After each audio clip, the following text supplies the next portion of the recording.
वासुदेवाय। ओम नमो भगवते वासुदेवाय। ओम नमो भगवते वासुदेवाय। ओम नमो भगवते वासुदेवाय। ओम नमो भगवते वासुदेवाय। ओम नमो भगवते वासुदेवाय। श्रीमद्भागवतम स्कंद 6वां अध्याय 7वां।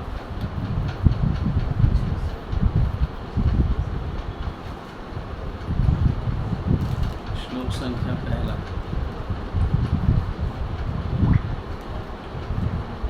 हो गया है श्रीमद्भागवतम सबके पास?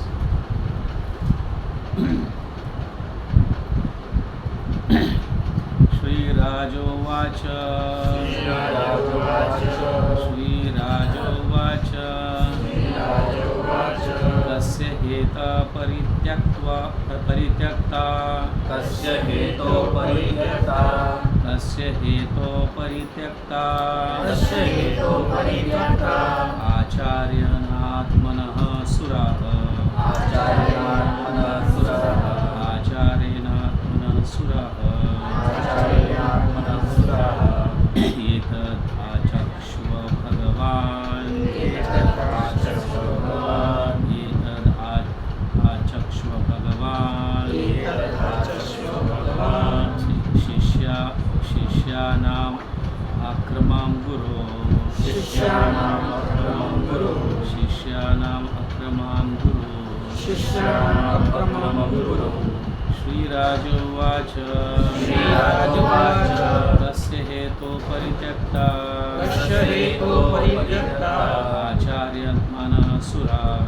आचार्यात्मनः सुराः। एतद् आचक्ष्व भगवान्। एतद् आचक्ष्व भगवान्। शिष्यानाम् अक्रमां गुरो। शिष्यानाम् अक्रमं गुरु। श्रीराजोवाच। राजा ने पूछा। तस्य हेतु किस कारण से परित्यक्ता त्याग गए आचार्यण अपने गुरु बृहस्पति द्वारा आत्मनः अपने ही सुराः समस्त देवता एतत् आचक्ष कृपया वर्णन करें। भगवन हे मुनि श्रील सुखदेव गोस्वामी शिष्याणाम शिष्यों को अक्रमम अपराध गुरु के प्रति अनुवाद और तात्पर्य श्रील प्रभुपाद द्वारा। श्रील प्रभुपाद की जय। महाराज परीक्षित ने श्री सुखदेव गोस्वामी से पूछा, हे महामुनि, देवताओं के गुरु बृहस्पति ने देवताओं का परित्याग क्यों किया जो उनके ही शिष्य थे? देवताओं ने अपने गुरु के साथ ऐसा कौन सा अपराध किया था?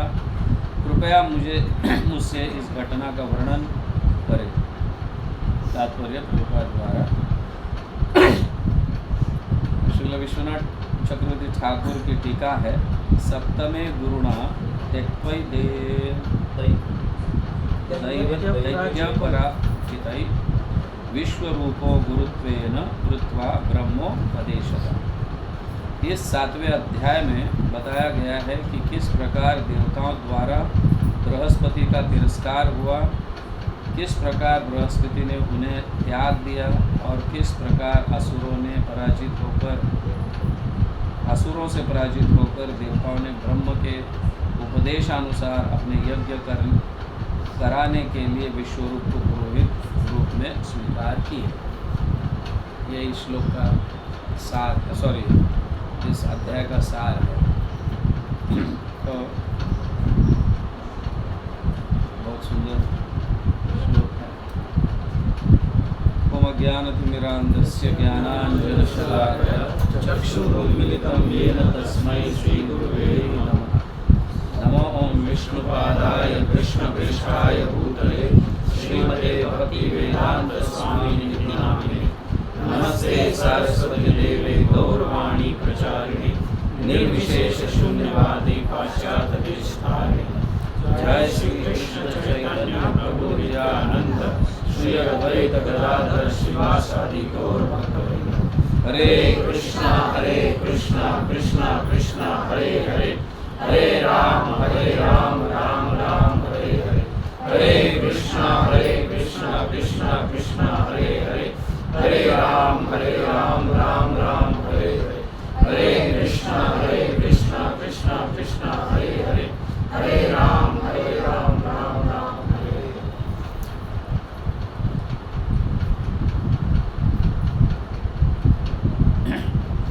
ये श्लोक जो है बहुत महत्वपूर्ण वर्ष है। श्लोक है जो व्यक्ति गुरु के चरणों में अपराध करने से गुरु त्यागने के बाद क्या होता है, इस विषय में बहुत डीपली चर्चा किया गया है।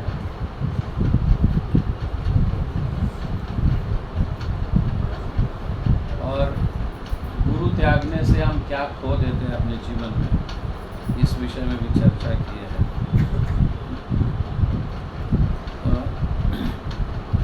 परीक्षित महाराज जानना चाहते हैं यहाँ पे, इसलिए बहुत महत्वपूर्ण प्रश्न सुखदेव गोस्वामी को पूछ रहे हैं।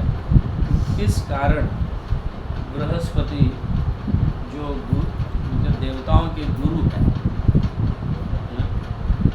तो देवताओं को क्यों त्यागा, क्या कारण था, ये वो सुनना चाहते हैं। यहाँ पे ये बताया गया है कि ये कोई साधारण प्रश्न नहीं है। मोस्टली हम देखते हैं कि भक्त भक्ति में उन्नति नहीं करते हैं। भक्त भक्ति में उन्नति नहीं करते हैं। गुरु से दीक्षा प्राप्त होने के उपरांत भी, गुरु से दीक्षा प्राप्त होने के उपरांत भी भक्ति में उन्नति न करने के कारण ये क्लियरली समझ में आता है, जो भक्त भक्ति में उन्नति नहीं कर रहा है वो निश्चित रूप से गुरु के चरणों में अपराध किया है, निश्चित रूप से किया है। ये श्लोक यहाँ पे यही दर्शाता है। क्षय हेतः क्या कारण, कस्य हेतः क्या कारण, समझना। परित्यक्त्वा उन्होंने त्याग दिया, परित्यक्त्वा उन्होंने त्याग दिया। आचार्यण कौन त्यागा, गुरु ने त्यागा। कौन त्यागे, गुरु त्यागे। अक्रमम गुरु,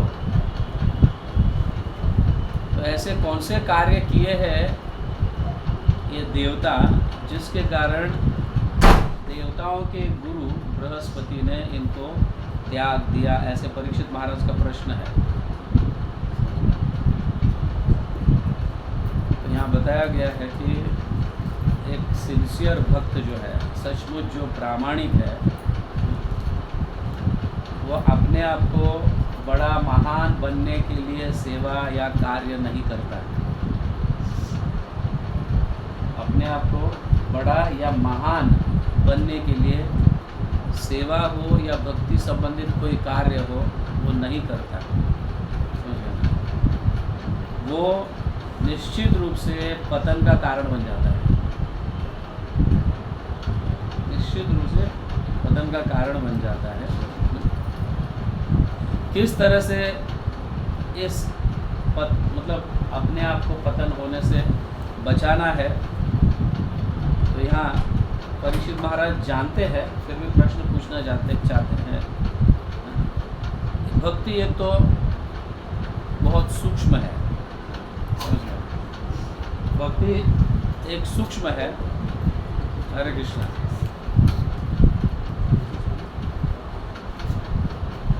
भक्ति को इसलिए सूक्ष्म कहा गया है कि हम भक्ति तो करते हैं, लेकिन किस प्रकार की भक्ति करते हैं हमें भी पता नहीं चलता है। दिखने में हम जॉब कर रहे हैं, सब कुछ ठीक चल रहा है, दिए हुए नियमों का पालन कर रहे हैं, 16 माला का जप कर रहे हैं, इवन हम अच्छी तरह से सेवा भी करते रहते हैं, बट हमारा आगे बढ़ना नहीं हो रहा है। उसका कारण ये है कि कहीं ना कहीं कुछ गड़बड़ हो रहा है। तो इसीलिए भक्ति को सूक्ष्म कहा गया है, क्योंकि पता नहीं चलता है। इसीलिए अपराध सबसे प्रथम, अगर कुछ ऐसा जिससे हम बहुत केयरफुल रहना चाहिए, ऐसा है, बहुत ही सावधानी से परखना चाहिए, वो है अपराध। अपराधों से सावधान रहना चाहिए, और स्पेशली गुरु अपराध, स्पेशली गुरु अपराध से सावधान। अंदर आ जाओ।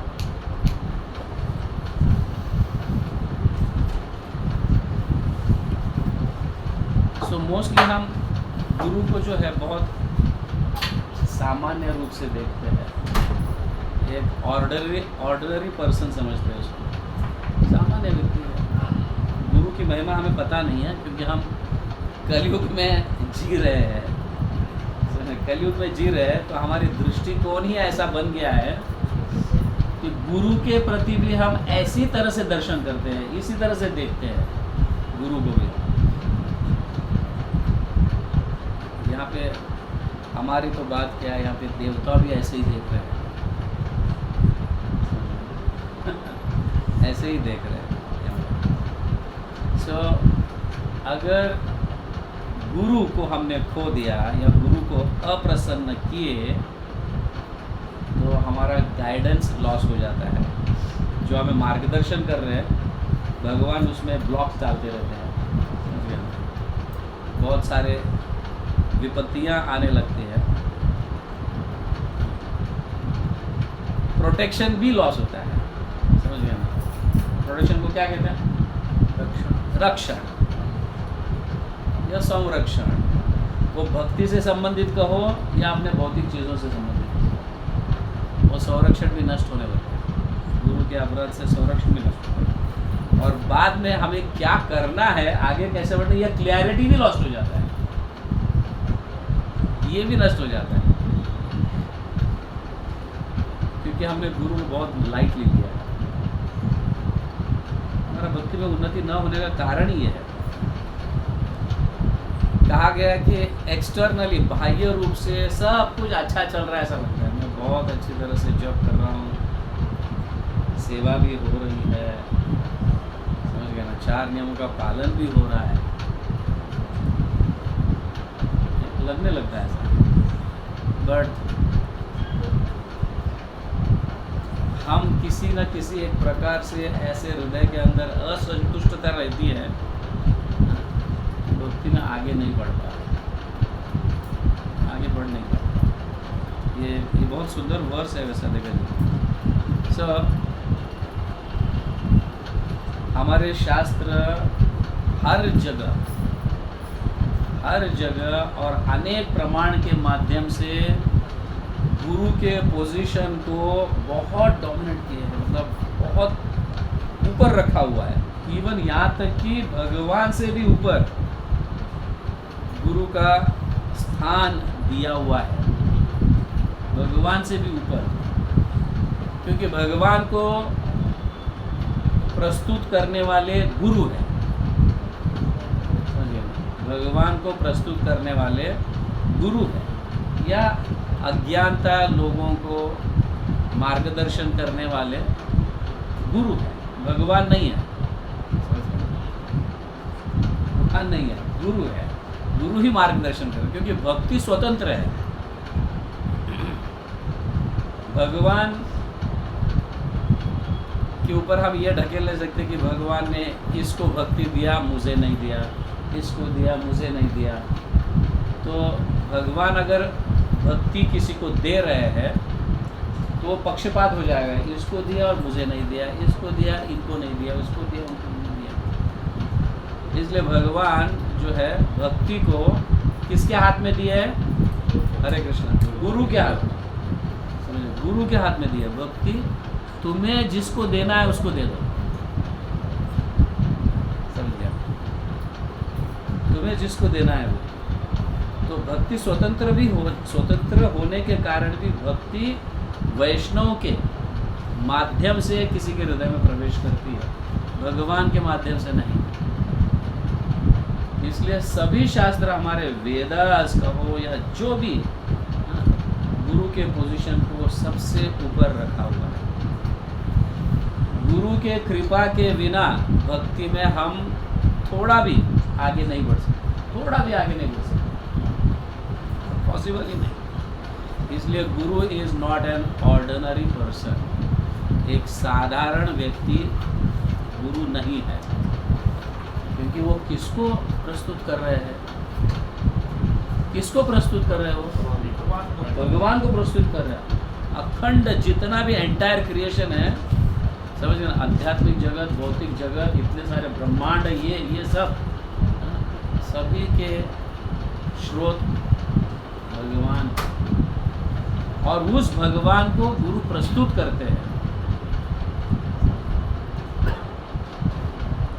इसलिए गुरु स्वयं ही, भगवान स्वयं ही गुरु को अपने से भी ऊपर रखते हैं। तो हम कलयुग में जन्म लेने के कारण गुरु का महत्व हम समझ नहीं पा रहे। गुरु का महत्व किसी न किसी मतलब माध्यम से, भले वो सूक्ष्म रूप में हो या बाह्य स्तर पर हो या किसी भी प्रकार से, कहीं ना कहीं हम गुरु के चरणों में अपराध कर रहे हैं। उनके आदेशों को नहीं मानकर या उनके प्रति अटूट विश्वास न होकर, ये इस तरह से हमारा चल रहा है। हुआ क्या था कि इस अध्याय में ये बताया गया है कि इंद्र जो है, हरे कृष्णा, इंद्र जो है मस्त बैठा हुआ है, सारे देवी देवता मतलब देवता लोग हैं, और कुछ ऐसा कुछ फेस्टिवल चल रहा है, नृत्य। आप जानते हैं इंद्र के राज्य में कैसे सब जगह होते रहता है, आनंद ही आनंद, जिगड़े तिगड़े चोही गड़े, जहाँ देखो वहाँ पे सिर्फ मज़ा ही मज़ा चलते रहता है। और शायद थोड़ा इंटॉक्सिकेट भी होंगे, कुछ ऐसा पान भी किया होगा जिसके कारण एकदम नशेली है, सामने नृत्य चल रहा है, कुछ मस्तियाँ चल रही, बड़ी पार्टी चल रही है। ऐसे में बृहस्पति आ जाते हैं,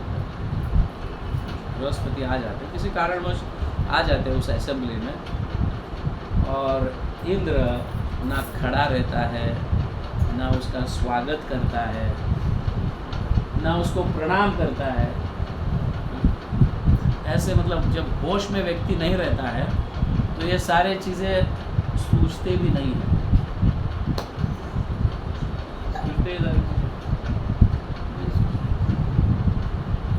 तो बृहस्पति बिना कुछ कहे वहाँ से चले जाते हैं, और कुछ देवताएं देखते हैं।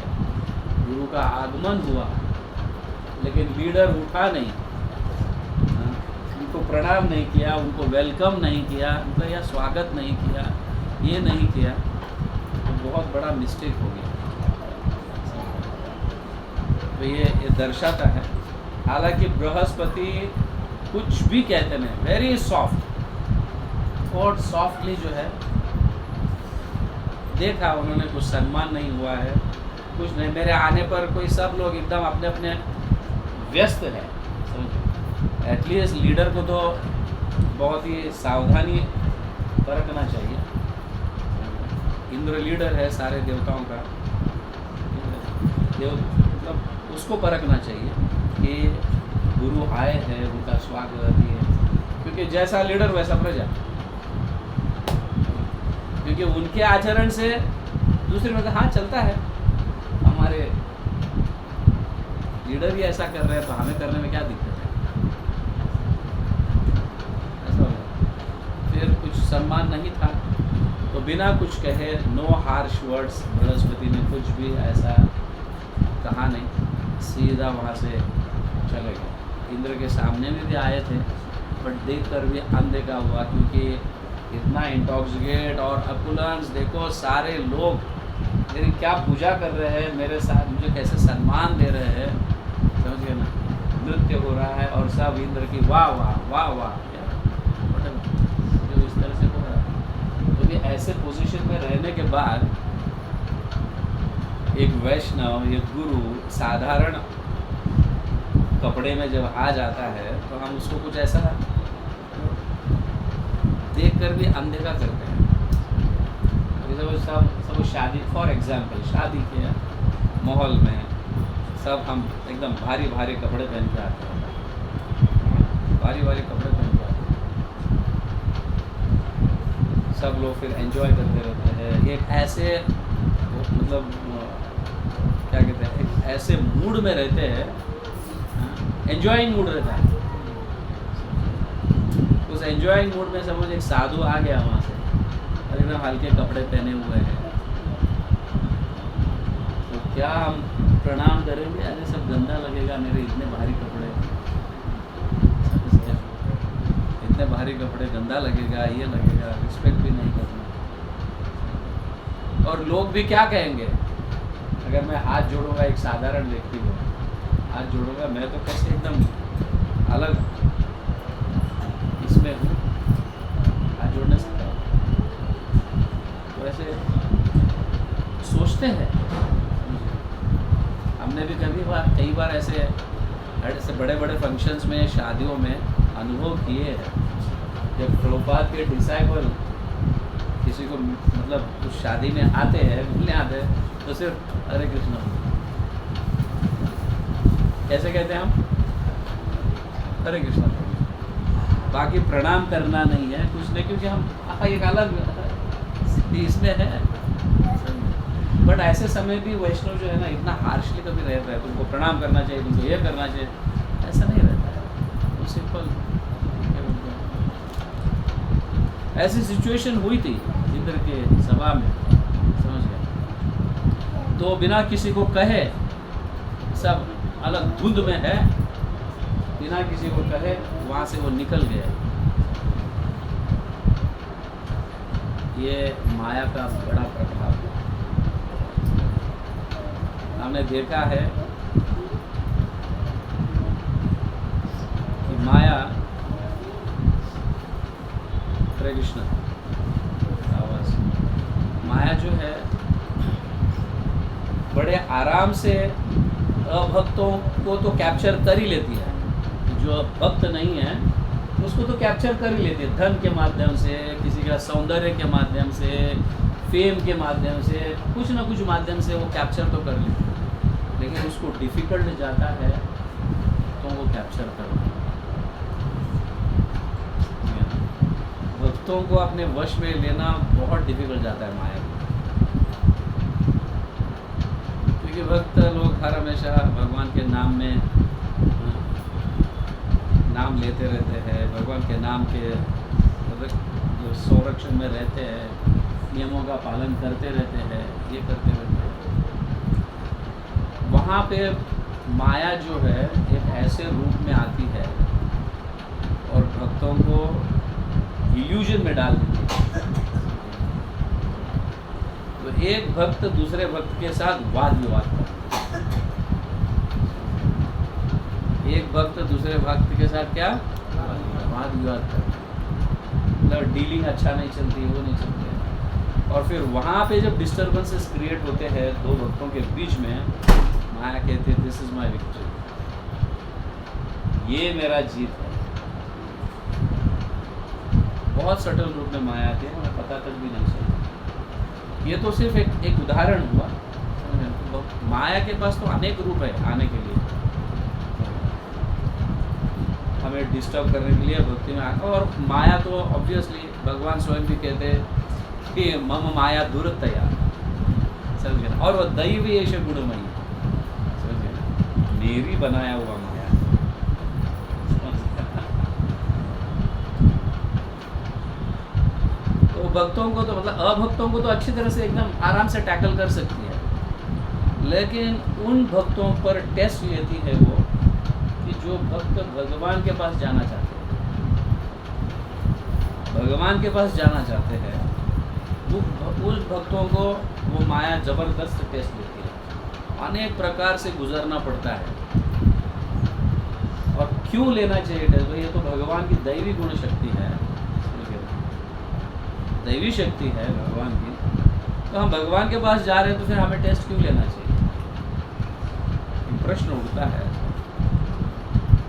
लेकिन अगर वो टेस्ट नहीं लेगी तो भक्त क्या करेगा? अपने हृदय के अंदर कुछ ऐसे दोष रख कर जब एंटर करता है, वहाँ जाके भगवान की लीलाओं में डिस्टर्ब हो जाता है, डिस्टर्बेंस क्रिएट करता है। यहाँ तो भक्तों के बीच में झगड़ा होता है, वहाँ जाकर भी झगड़ा करते रहेगा तो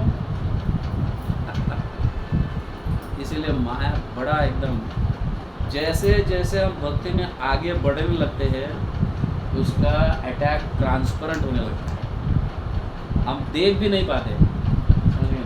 ट्रांसपेरेंट आईना जब रहता है या सब ऐसा ग्लास रहता है तो हम सीधा जाते हैं ऐसा खुला है समझ कर, बाद में पता चलता है धड़ाक बोल जाए कांच होता है कि नहीं? It is not opaque, it is very transparent, पता तक भी नहीं चलता है माया का ऐसा ये। तो माया बोलती है अच्छा है तू रहे ना थोड़ा यहाँ पे, इतना जल्दी भी क्या है जाने, प्रिपेयर्ड नहीं हो अभी तुम तैयार नहीं।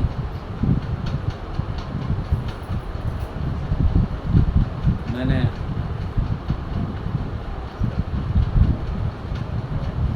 हरिपार्षद प्रभु का क्लास सुन रहा था, वो कहते हैं कि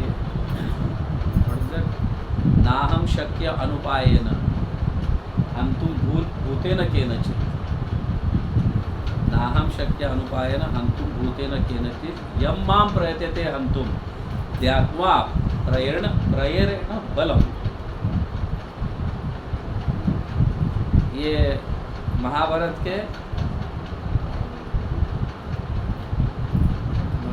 कामदेव कह रहे, काम गीत बोलकर एक आता है महाभारत के पर्व में, काम गीत, कामदेव कह रहे हैं, क्या कह रहे हैं? नाहम शक्य अनुपायेन, किसी भी प्रकार के उपाय से मुझे मारा नहीं जा सकता। कामदेव कह रहे हैं किसी भी प्रकार से मुझे मारा, नाहम शक्य अनुपायेन भूतेन हन्तुं केनचित्, भूतेन मतलब जीवात्मा मुझे मार नहीं सकता। यम मां प्रयतेते हन्तुं ज्ञात्वा प्रहरण बलम, जो भी मीन से या जिसी भी प्रकार से मुझे मतलब मारने की कोशिश करता है, किसी भी प्रकार के माध्यम से, उस माध्यम के अंदर मैं घुस जाता हूँ और उसका नाश कर देता हूँ। मतलब उदाहरण के लिए अगर ऐसा देखा जाए कि सपोज मैं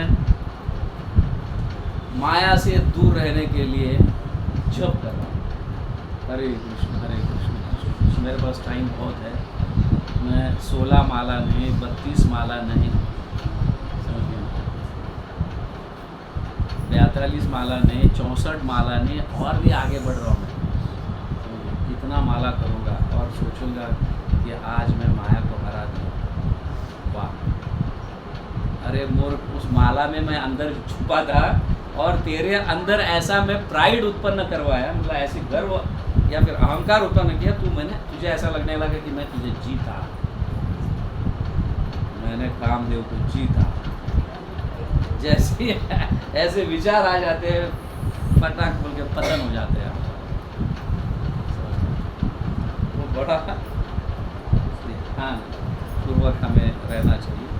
तो जब करते समय हमें हमेशा हम अपने प्रसन्नता के लिए या किसी के प्रसन्नता के लिए जप नहीं करना चाहिए। किसके प्रसन्नता के लिए जप करना चाहिए? भगवान के प्रसन्नता के लिए जप, मोस्टली हम जब अपने प्रसन्नता के लिए करते हैं कि मैं इतने माला करूँगा, एकादशी में मेरा ये प्रण है, मेरा वो प्रण है, ऐसा है वैसा है, 64 माला जब करूँगा ऐसा। इस तरह से हम धीरे धीरे क्या होने लगता है, एक प्रकार का अहंकार जागरूक हो जाता है हमारे मन में। समझ में आ रहा है ना सबको? तो हमें जब कैसा करना चाहिए, बड़ा हम्बल रूप से जब करना चाहिए। तो अपराध का मूल कारण जो है यहाँ पे बताया गया है, अपराध का मूल कारण है हमारा पोजीशन। जैसे इंद्र एक अपना पोजीशन प्राप्त किए, सारे देवी देवता उनकी स्तुति करते रहते हैं, पोजीशन। और दूसरा है हमारा ऐश्वर्य, धन, समझ ये। और तीसरा है पावर, ये बहुत बड़ा। और इंद्र इसमें पूर्ण रूप से तल्लीन था, इसके अंदर पूर्ण रूप से तल्लीन था। इसीलिए गुरु के पोजीशन को वो पहचान नहीं पाया कि मेरे गुरु है, मेरे पास आए हैं, पता नहीं कितने लंबे से आए हैं, और मैं कुछ उनका ना सम्मान किया, ना प्रणाम किया, ना कुछ अच्छा वेलकम किया, तो गुरु ऐसे ही चले गए। तो ऐसी जब परिस्थिति रहती है ना, पोजीशन, धन और पावर जब रहता है, तो हम अपने भक्ति के अंश को या भक्ति में प्रगति होने वाले जितने भी टूल्स है उसको भूल जाते हैं कि किससे हम भक्ति में प्रगति कर सकते हैं, क्या करने से।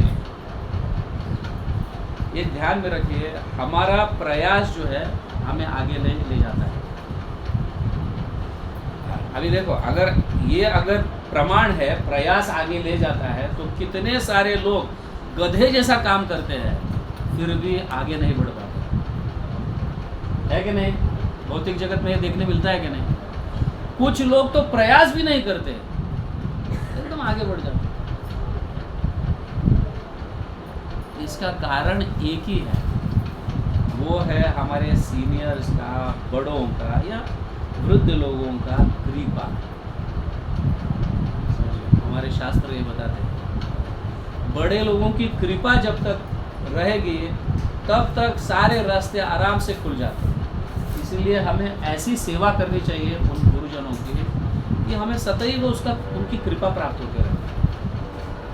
कृपा प्राप्त होगी तो रास्ते खुलते हैं, कृपा प्राप्त नहीं होगी तो कितना भी मेहनत करो, कुछ ना कुछ ऐसे प्रॉब्लम्स आ जाते हैं जहाँ से हम आगे बढ़ना रुक जाते हैं, या रोका जाता है, आगे बढ़ ही नहीं पाते।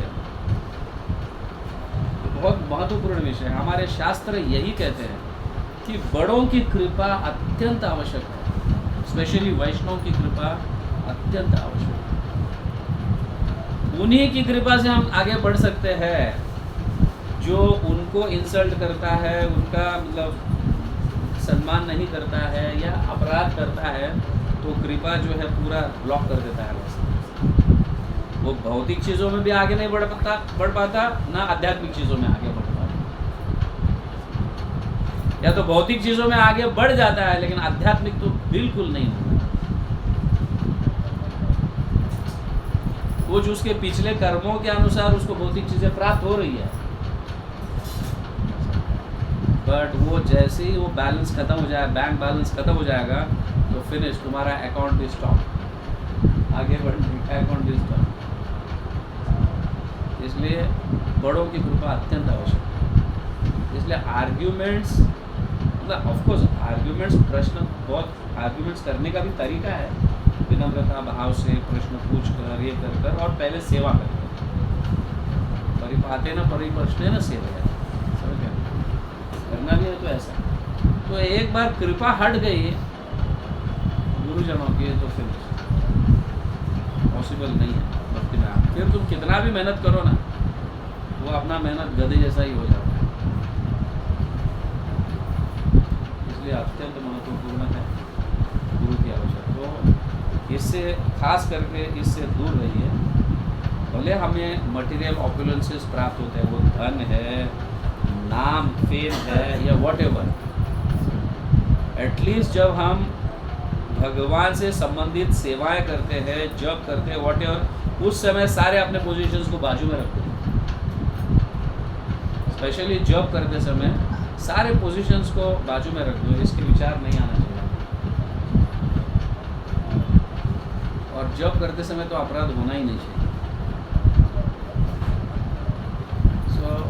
गुरु जब आए थे और इंद्र इतना एब्जॉर्ब था अपने पोजीशंस में, अपने फेम में और पावर में, कि मेरे जैसा पावर किसी के पास नहीं है, किसी देवताओं के पास नहीं है, और साथ देवी देवता उनकी स्तुति करते रहते हैं, तो ये फेम को भी वो पचा नहीं पाए।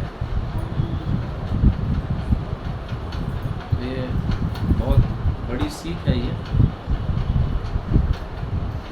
तो ऐसा डिसरिस्पेक्ट होने के बाद इंद्र जो है हमारी जो आध्यात्मिक या किसी तरह से भक्ति हमारी रक्षा करती रहती है, या भक्तों के माध्यम से भक्ति की रक्षा होती रहती है उस व्यक्ति की, है ना। भक्तों के माध्यम से जैसे कहा गया है ना, क्या चैतन्य चरितामृत में आता है, ब्रह्मांड ब्रह्मित के बाद कुछ वर्सेस आते हैं जहाँ पे तुम्हें प्रोटेक्शन, एक फेंस लगाना चाहिए। लता बहुत नाजुक है, भक्ति की लता बहुत नाजुक रहती है, फेंस लगाना चाहिए। अपराध के मदमत्त हाथी आकर उसको किसी तरह से खा लेते हैं, तोड़ देते हैं, हमारी भक्ति नष्ट हो जाती है। तो भक्त एक ही फेंस है। फेंस जो है, फेंसिंग को क्या बोलते हैं हम?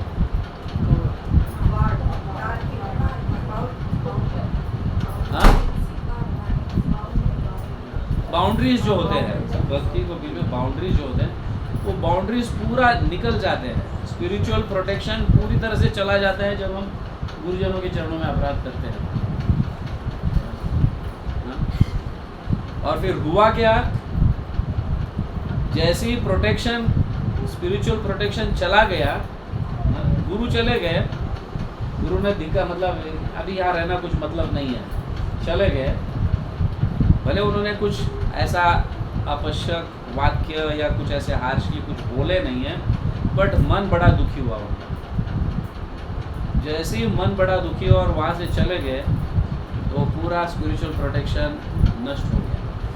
जैसे ही स्पिरिचुअल प्रोटेक्शन नष्ट हो गया, सारे देवी देवता वीक बन गए, एकदम पूरा बलहीन हो गया। बल मतलब शरीर का बल नष्ट होना, चेहरे पर का तेज नष्ट होना, बुद्धि नष्ट होना, ये सारी चीज़ें फिर काम मतलब एक के बाद ये होने लगता है, एक के बाद एक। तो ऐसा हो गया। फिर जब राक्षसों को पता चला इनके गुरु ने इनको त्याग दिया है, तो निश्चित रूप से बलहीन हो गए, वैष्णवापराध हो गया, बलहीन हो गए, पूरा शरीर का तेज चला गया, मंत्रों को भूल गए, ऐसा सारा चीज़ होने लगता है। फिर राक्षसों ने अटैक कर देवताओं को क्या भगा दिया वहाँ से, समझ गया। उनका पोजीशन चला गया, उनका पावर चला गया, उनका सब कुछ चला गया, और कहीं जाकर छिपना, फिर ये होना वो होना, इस तरह से शुरू हो गया। फिर अब करे क्या? जब व्यक्ति कुछ अच्छे पोजीशन पर हो जाता है और बलहीन हो जाता है और कोई उसको हरा देते हैं या उसको डिफीट करते हैं, तो फिर वो कहीं का नहीं रहता है। उसको किसी के सामने जाने के लिए भी लज्जा आने लगती है। किसी के सामने जाकर हाथ जोड़कर भीख मांगे, हमारी कुछ रक्षा करो, ऐसी करो, वैसे करो, लज्जा आने लगती है। इतना बड़ा पोजीशन चला गया, आप किसके सामने जाकर हाथ जोड़ो, आप किसको मांगो मदद, ऐसी सिचुएशन। बट उनके सबॉर्डिनेट देवी देवता जो है ना, उनमें बुद्धि थी, तो वो गए ब्रह्मा जी के पास हाथ जोड़कर, हमारा ऐसा ऐसा हुआ, वैसा वैसा हुआ। ब्रह्मा जी आए, ऐसे डांट पड़ी कि बोलो,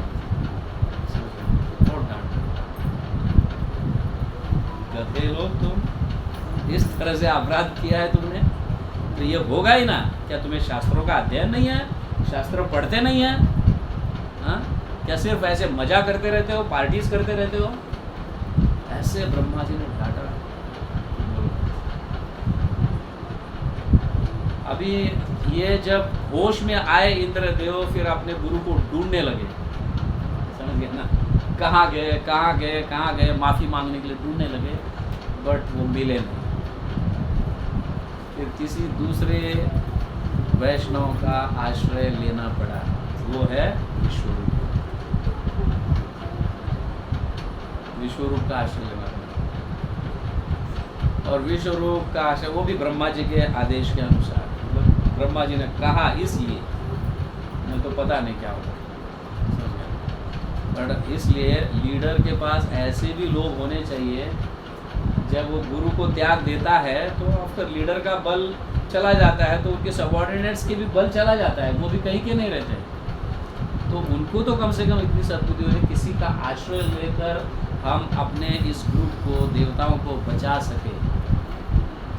तो वो ब्रह्मा जी के पास गए, जो सबसे ऊपर है इस ब्रह्मांड में। एटलीस्ट उनका तो आश्रय हमें लेना ही चाहिए, सबसे बड़े व्यक्ति का। चलो बाकी अन्य किसी का नहीं तो नहीं, लज्जा आती है, शर्म आती है, तो कम से कम ऐसे बड़े व्यक्तियों का। तो देवताओं ने जाकर फिर हाथ जोड़कर ब्रह्मा जी को इंटरवेन, बीच में आने के लिए बोला। तब ब्रह्मा जी आए और फिर डांटे बहुत, देवताओं को भी डांटे। ऐसे नहीं कि सिर्फ इंद्र को, देवताओं को भी डांटे। इसका अर्थ ये है कि तुम कैसे लीडर के साथ संग किया है, जो मतलब इस तरह के कार्य में, मतलब एटलीस्ट गुरु के चरणों में अपराध नहीं करना चाहिए। इतना तो शास्त्रों का ज्ञान होना चाहिए। तो फिर तब विश्वरूप को बुलाया जाता है, फिर उनके आश्रम में डाला जाता है, फिर यज्ञ वगैरह शुरू हो जाते हैं, फिर तब वापस उनमें बल आ जाता है और ये आ जाता है। पर आध्यात्मिक बल नहीं आएगा, मटेरियल बल आ जाएगा, पर आध्यात्मिक बल तो तभी आता है जब जिन गुरु के चरणों में तुमने अपराध किया वहाँ जाओ। ये बहुत महत्वपूर्ण विषय है। ये अध्याय बहुत सुंदर हमें ये सिखाता है। तो ये कहा गया है कि तुम कितना भी परिश्रम करो, कितना भी परिश्रम, वो भौतिक चीज़ों के लिए या आध्यात्मिक परिश्रम, गधे जैसा मेहनत करो, बट रिजल्ट विल नॉट। इसलिए बड़ों की कृपा से ही वो रास्ते आसान हो जाते हैं, बड़ों की कृपा से, आपके मेहनत से नहीं, ना बुद्धि से, किसी से भी नहीं, सिर्फ बड़ों की कृपा होनी चाहिए, सीनियर्स की कृपा होनी चाहिए, तब रास्ते आराम से। तो इसके लिए हमें बहुत विनम्र रहना पड़ता है, बड़ों की कृपा प्राप्त करने में बहुत विनम्र रहना पड़ता है। उनसे रहकर, उनके साथ मिलजुल कर, उनकी सेवाएं कर कर, उनके उपदेशों को मान कर, ये कर कर, वो कर कर, एकदम मतलब अच्छा संबंध बनाना चाहिए। ऐसे बनाने से फिर होता क्या है कि वैष्णव प्रसन्न हो जाते हैं, प्रसन्न होने से फिर भक्ति में आगे बढ़ने लगते हैं और वापस वो बुद्धि आने लगती है, समझ गए? वो तेज आने लगता है, वो बल आने लगता है, सब कुछ वापस मिलने लगता है। नहीं तो माया का अटैक तो बहुत डिफिकल्ट है,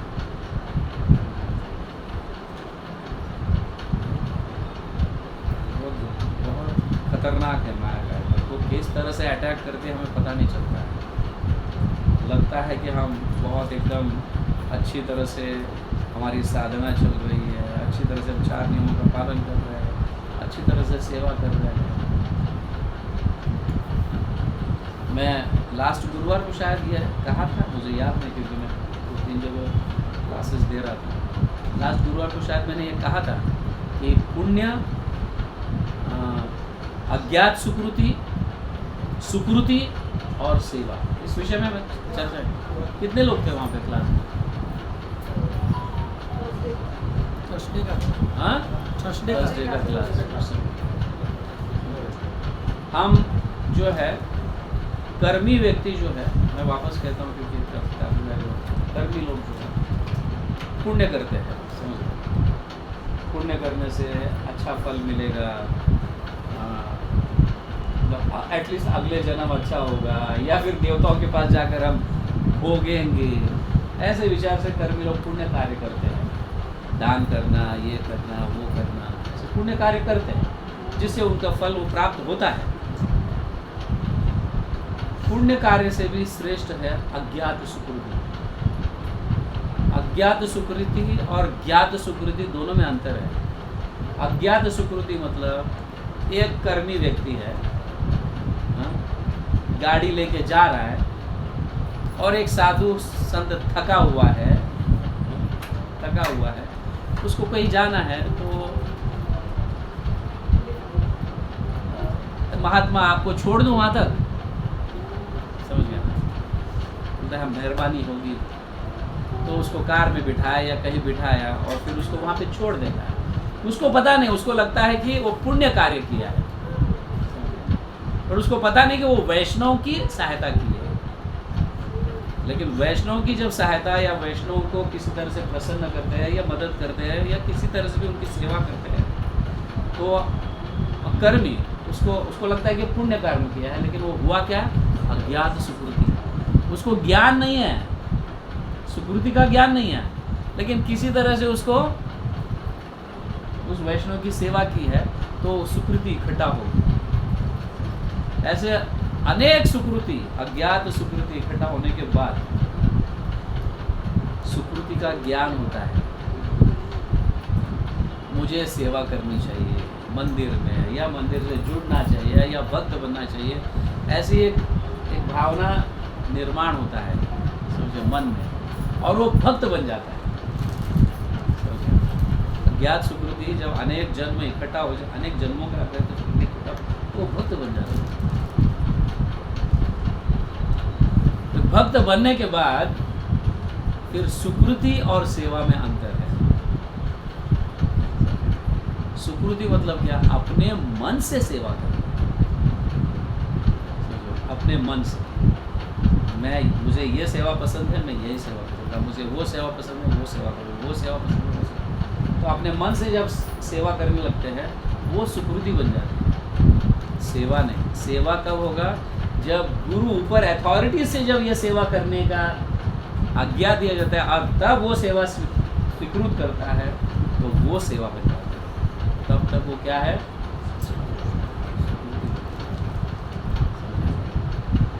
जब सेवा करने लगता है व्यक्ति, तब भक्ति में आगे बढ़ता है। मन से सेवा करता है, मुझे यही सेवा अच्छा लगता है, मुझे वो सेवा अच्छा लगता है, मुझे वो सेवा अच्छा लगता है, तो फिर वो सुकृति की जैसा ही है। तो भक्ति में आगे नहीं बढ़ते। जब हम अपने मनमाने ढंग से सेवा करने लगते हैं तो भक्ति में आगे नहीं बढ़ते। आज्ञा के अनुसार जब सेवा होती है वो एक्चुअली रियल सेवा है, और ऐसी सेवा से भक्ति में व्यक्ति आगे बढ़ता है। और फिर अगर अपराध होने लगेगा तो फिर वो भी रुक जाता है। ये बहुत बड़ी सीख। इसीलिए जब तक बृहस्पति से वो जाकर माफी नहीं मांगेगा, उनकी सेवा नहीं करेगा, तब तक वो आध्यात्मिक उन्नति नहीं होगा। वो भले उनको पोजीशन मिलेगा, मटेरियल पोजीशन मिलेगा, बाकी सारे ऐश्वर्य प्राप्त होंगे, ये सब होंगे, बट आध्यात्मिक उन्नति नहीं होगी। हमने देखा है, इसमें भी हम श्रीमद् भागवतम के अम्बरीश महाराज और दुर्वासा, भगवान स्वयं कह रहे हैं जिसके चरणों में तुमने अपराध किया है वहीं पे जाओ, मैं भी बचा नहीं सकता। अल्टीमेटली उनको जाना पड़ा वहाँ पे, समझ गया ना?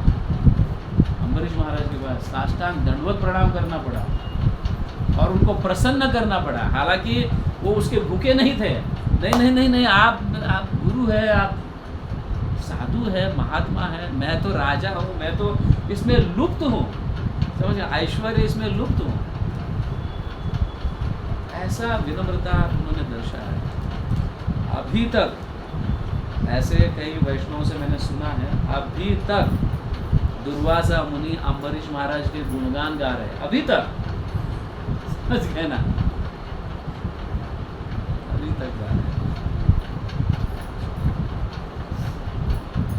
सो जिनके चरणों में अपराध है उन्हीं के पास जाने से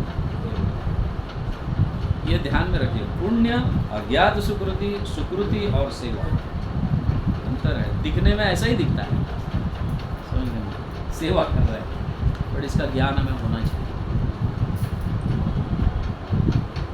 ठीक है, रंध्राश्रम भागवतम की जगत गुरु श्रील प्रभुपाद की गौर प्रेमानंदे। किसी को कोई प्रश्न है? Any questions?